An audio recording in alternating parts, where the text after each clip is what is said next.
आंदोलनाच्या निमित्तानं सगळे उपस्थित मान्यवर, उपस्थित सगळे आंदोलक, उपस्थित सर्व पत्रकार बंधू, लहानपणापासून आम्ही एक कविता ऐकतोय, जुगु जुगु जुगु जुगु आगीन गाडी, धुरांच्या दिशेनं हवेत गाडी, पळती झाडे पाहूया, मामाच्या गावाला जाऊया.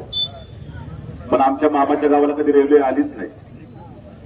लहान लेकरांच्या भावना कधी या सरकारने समजल्याच नाही. इथं आमचे देशासाठी लढलेले सैनिक बहुसंख्येने या ठिकाणी उपस्थित आहेत. ज्यावेळेस एखादा सैनिक रस्त्यावर उतरतो ना, निदान त्याच्या तरी भावना या सरकारने समजून घेतल्या पाहिजे. यांचं देशासाठी योगदान आहे. लहान लहान लेकरं या ठिकाणी उपस्थित आहे. प्रत्येक जाती धर्माचा माणूस या ठिकाणी उपस्थित आहे. पुणे नाशिक रेल्वे होणं, मग डॉक्टर अनुष्का मॅडमने सांगितलं की आमची मुलं उच्च शिक्षणासाठी ज्यावेळेस पुणे सारख्या शहरात जातात, रोज जर आमच्या ग्रामीण भागातून मुलांनी अपडाऊन केलं, नोकरीसाठी गेली, शिक्षणासाठी गेली, तर आम्ही कधी या सगळ्या गोष्टी आम्ही कधी स्वप्न पाहिजे. आमची एखादी शेतकऱ्याची महिला एखादी काकडीची पाठी जरी घेऊन गेली गोल टेकडीला, तरी ती 5,000 रुपये कमवणे.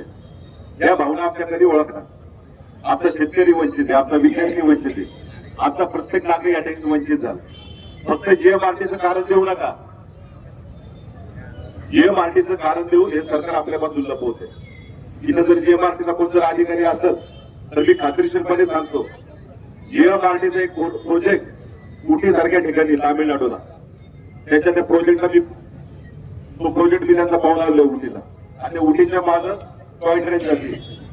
म्हणजे जीएमआरटीला तिथं ट्रेनचा काही प्रॉब्लेम नाही. इथं काय कारण सांगता, ज्यावेळेस एखादं शिष्टमंडळ या जीएमआरटीची आपण चर्चा करायला जाऊ ना, त्यांना तो आपण व्हिडिओद्वारे आपण तो सगळं त्या गोष्टी दाखवू. त्याच्यामुळे सरकारने जीएमआरटीचं कारण न दाखवता या ठिकाणी पुणे नाशिक रेल्वेची सरळ मार्गाने ही आपली प्रत्येकाची जनभावना आहे, ही जुन्नर तालुक्याची जनभावना आहे, या ठिकाणी ती ओळखली पाहिजे आणि आम्हाला त्या ठिकाणी न्याय दिला पाहिजे. या आंदोलनात प्रत्येक जण सहभागी झाला, प्रत्येकाचे या ठिकाणी आभार व्यक्त करतो. या ठिकाणी मला बोलायची संधी दिली त्याबद्दल मी आभार व्यक्त करतो. आणि अदानी सारखा एक उद्योगपती आपल्या तालुक्याच्या मोकाटीवर बसलाय. आज नाणे घाटासारखा एक जागतिक पर्यटन स्थळ त्याच्यावर त्याची नजर पडली. आज आपला आदिवासी दिन पण आहे, क्रांती दिन आहे. क्रांती दिनाची सुरुवात म्हणून आज जसं रेल्वेचं आंदोलन आहे, जुन्नरला पण त्या ठिकाणी मी उपोषणाला बसणार आहे.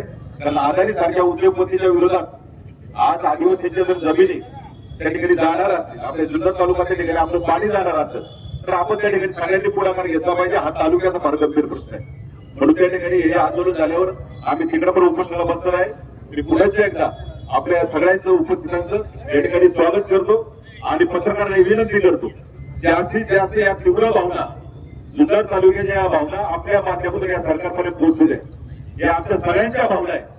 एवढंच मी या निमित्तानं सांगतो. आणि शेवटची गोष्ट देतो, छत्रपती शिवाजी महाराज की जय, जय भवानी.